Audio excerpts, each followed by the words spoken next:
Good morning, or afternoon, or whatever time of day it is. Is it still working? Yes. I'm not going to play anything today. Not yet. Anyway, I've got to do some writing first. This is Cleanse from Venus in the Golden Autumn.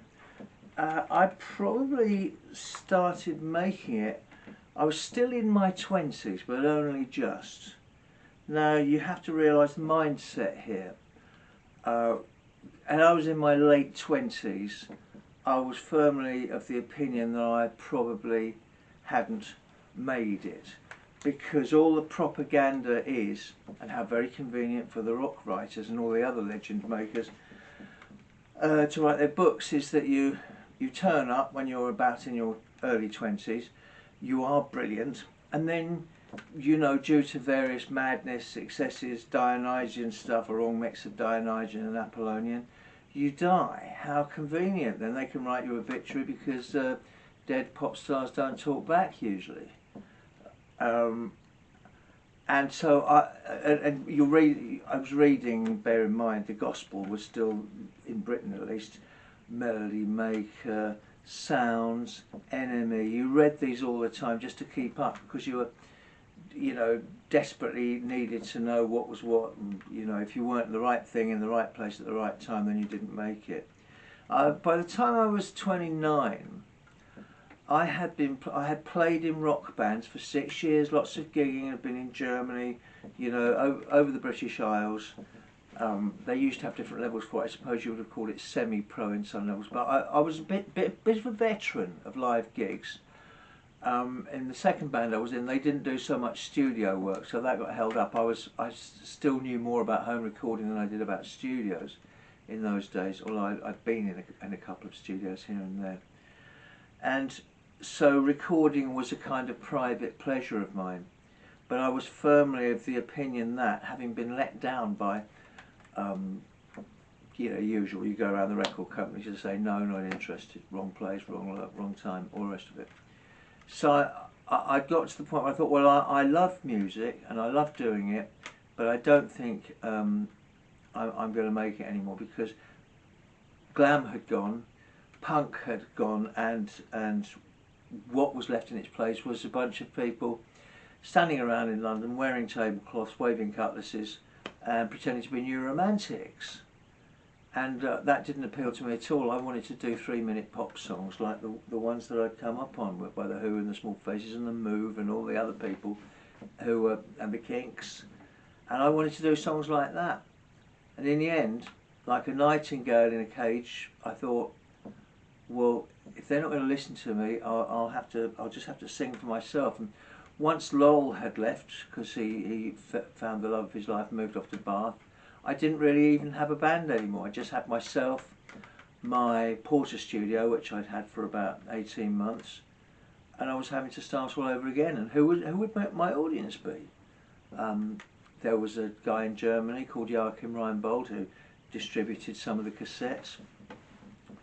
There would be no point in going to record companies. In other words, I was in a position of a reasonably good football player who, you know, couldn't get a game, and I think the only thing I felt I could do was to start my own league division, my own game, my own music business. But where? What with? Cassettes? I'd sell them by hand. I'd get them reviewed in fanzines. The fanzines took 3 months to come out.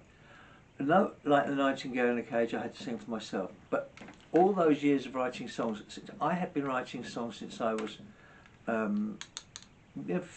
I was just under 15 when I wrote my first song that I would consider, yes, I would play this to someone.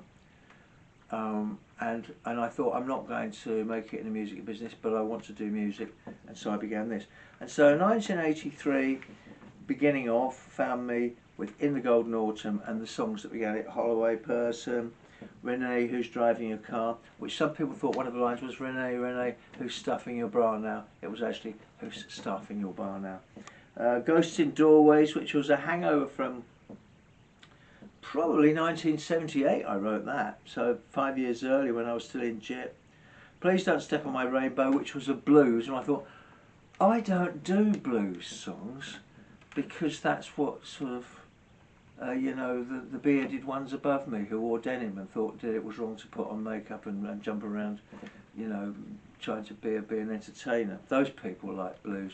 I've nothing against the blues when it's played by its proper exponents, but I don't think that when you get to your late 20s you should go back to your roots, which are really someone else's, and start playing the blues. I didn't like the music papers. I'd come to realise that the music papers and the journalists who wrote for them were mainly would-be pop stars themselves, many of them, where they just didn't look right and they'd given up, and they became the eunuchs criticising the orgy, or just those parasites, as I thought of them. Smart asses, urban smart asses, closet, you know, bedroom guitarists and things like that, which they were and still are, which is why I never send out review copies, or mostly don't, because there's no point. And there's the owner of a record company said, record reviews don't sell records, and I can still looking at what is left of the music press now, and it's mostly I think the glossy mags, which were built for adult men who remembered the 60s and 70s, have done a very inelegant stumble from archaeology to necrophilia. It's rare that they sell a glossy, I mentioned no names, it's rare with one magazine that they sell an edition that doesn't have a long dead rock icon on it, but it's enough of this nonsense. So this thing, done on 4-track, was my first real solo effort at being the cleanest from Venus.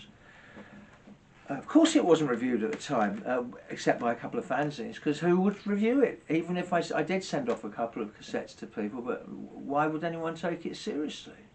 Why? So that, I think that splendid isolation is what created the cleanest from Venus, and has made us popular with a generation, not my generation, not even the generation below that, not even Gen X, but the people below that who also felt that, and feel still, that they don't have a vote, and that people who are hippies and punks are now looking down on them like the old soldiers who looked down on my generation. And that's what it is. So I should rightly be proud of having done this thing, no matter how lo-fi it is.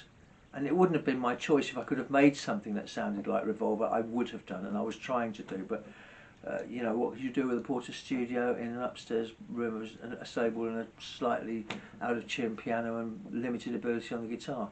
But I had those songs, and they were my salvation. So a bit of a serious rant this time, but I know that a lot of people on Patreon really like this stuff, so you've got the grit this time.